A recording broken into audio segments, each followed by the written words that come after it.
What's happening, guys? On today's episode of So I Got a Corvette, I'm replacing. Okay, let me just say, if you're taking the window out,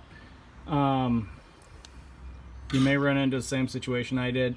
I was able to use these slide channel lock vice grip pliers to get this out. I'm sure a grinder tool will work, but you know, for those of you who get lucky and all you have to do is just loosen these 3 bolts that hold the window in, great. Don't want to hear about it. it was a pain in the butt.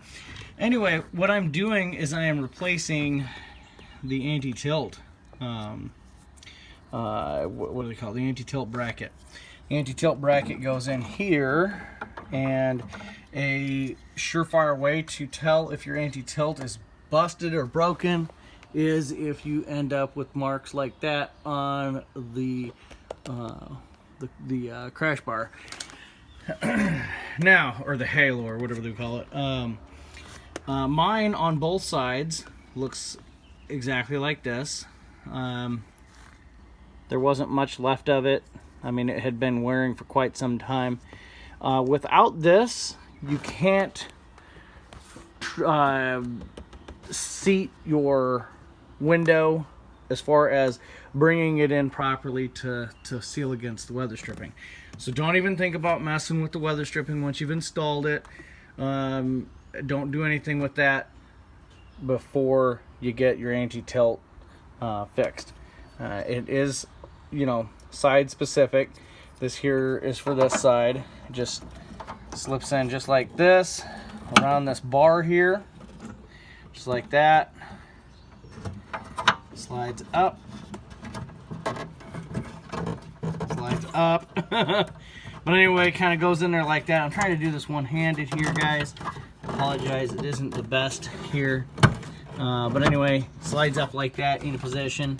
There's a little tab that goes on the bottom here.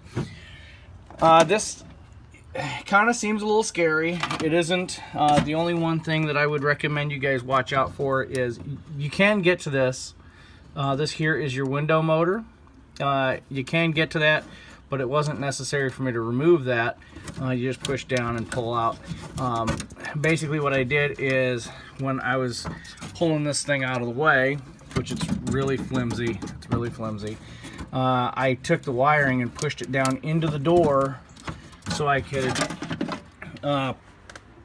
push this assembly down and get these ears out of the top of the door. There is a bigger bolt here, and then there's a series of smaller bolts all the way around it. Pretty easy, straightforward, not really too dramatic there, but one 10 millimeter here, and this doodad here. If this, let me drop it on the ground and, you know, break it. If this little nylon bushing here is broken or misplaced, you know, you misplaced it or whatever, don't put the bare metal piece on. That's just asking for problems later on. Anyway, guys, I hope this was you know, informative for you. You might need to grab these with a pair of pliers. Don't sweat it. It's not that big a deal. You got plenty of room. I mean, I was thinking I was gonna have my kid come out here and reach back here for me, but that wasn't the case. When you got everything taken apart, take the time to kind of wiggle things and mess with things. Make sure that your regulator and everything is in operational order. Anyway, one 10 millimeter bolt, and I'll have this thing installed properly, and then I'll be able to finally adjust my window. In order to do that, you've got these bolts here on the top of the door. You can adjust the window in, you can adjust the tilt of the window. Pretty cool. It's not really rocket science. All you got to do is follow the factory service manual, yay, which is super vague.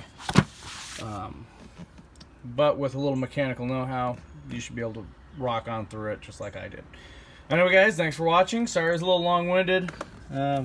If your anti-tilt mechanism looks like this, I definitely want to get on replacing that. Don't delay, otherwise you'll damage the paint on the body of your car. Anyway, guys, thanks for watching. I'll catch you in the next one.